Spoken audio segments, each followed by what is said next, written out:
So my name is Brad Pearce, and Bryan Kohberger's professor is my drinking buddy.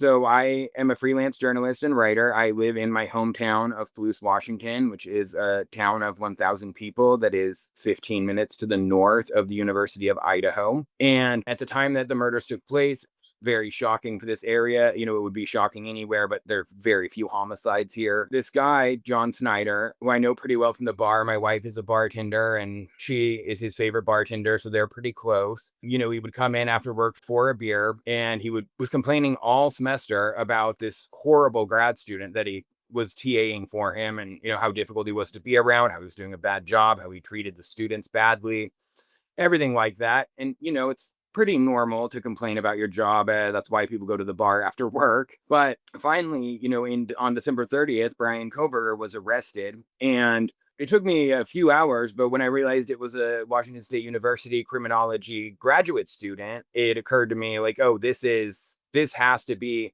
John's TA he was complaining about all semester. Then shortly after the new year, he came in, looking so bad, my wife commented on it and just showed her the newspaper with Bryan Kohberger on the front of it. And that's when it was confirmed. Overall, there was a gag order on this case forever, which I actually found out that he wasn't under until kind of the end, because he was only going to get called as a sentencing witness or whatever. But anyway, once that ended, I knew he hadn't got to the media, so I got him to speak to me because we're friends. So we sat down for pitchers at the bar, and we spoke for about 2 hours about his background and the experience of working with Bryan Kohberger. And I mean, in short, John's background is that he was a public defender for almost 30 years.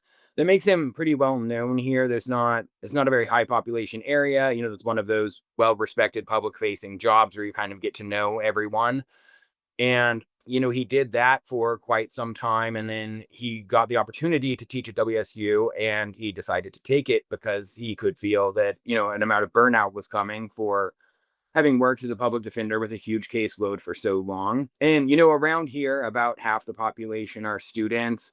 So there's not a lot of serious crime, but there's a lot of, getting DUIs or minors drinking or marijuana charges before marijuana was legal here, etc. So mostly, young kids screwing up. He really wanted to make sure they got good representation and, it wouldn't ruin their lives too much.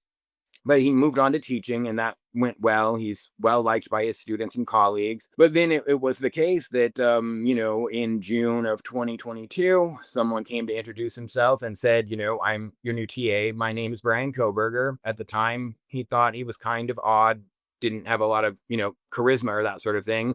But it's fairly normal in academia. It didn't really stand out. And then, the semester started. And he quickly, as he described it, was, disabused of the notion that he was going to get any real work out of him. There was, a bit of a scheduling conflict, so he didn't see him all that much.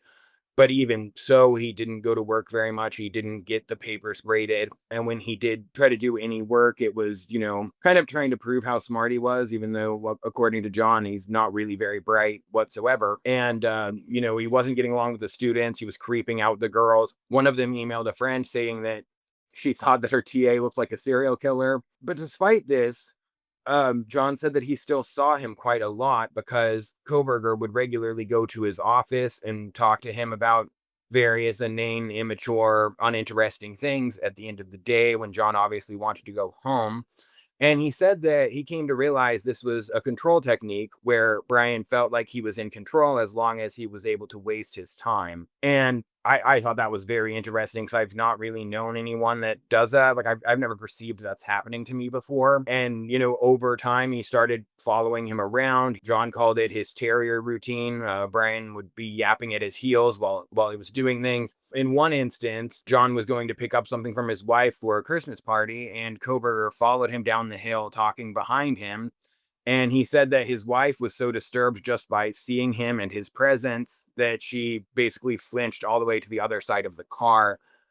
Just because she had both been hearing him complain about the guy, but that's also just kind of the reaction that people had to being around him. It's very much a contrast to that. When you hear like a serial killer's neighbor say like, oh, he was the nicest guy, you never would have suspected anything. Coberger was not at all covering up that he was at least a very unpleasant person.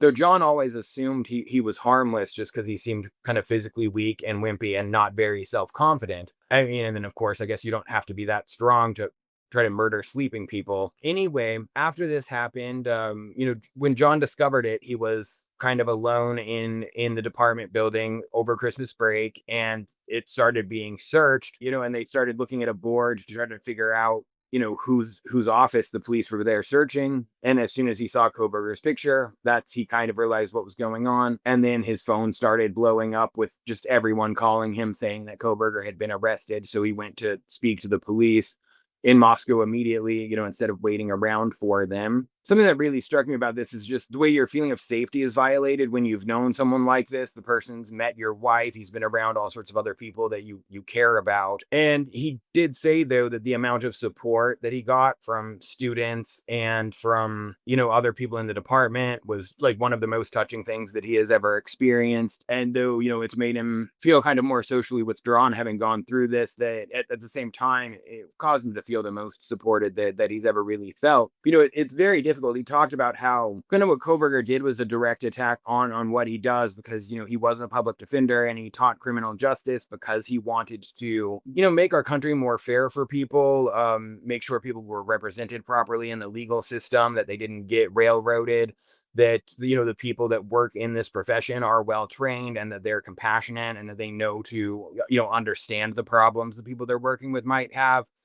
And meanwhile, here was this person who, as far as we can tell, was studying criminology to be a better serial killer. He felt like it was an attack on his entire profession and career. This is probably John's last year teaching, not just because of Coberger, but because he's an older man. He's been working really hard for a long time, trying to make our society more fair and just in his own way. And, it's kind of time for someone else to take up the torch. I'm really grateful that John was willing to do the interview. I think it provides a lot of insight into the experience of being, kind of indirectly impacted by a crime. So I hope this will help people understand his role in this and hopefully make people more sympathetic to the work that is done in, criminal justice programs and by public defenders.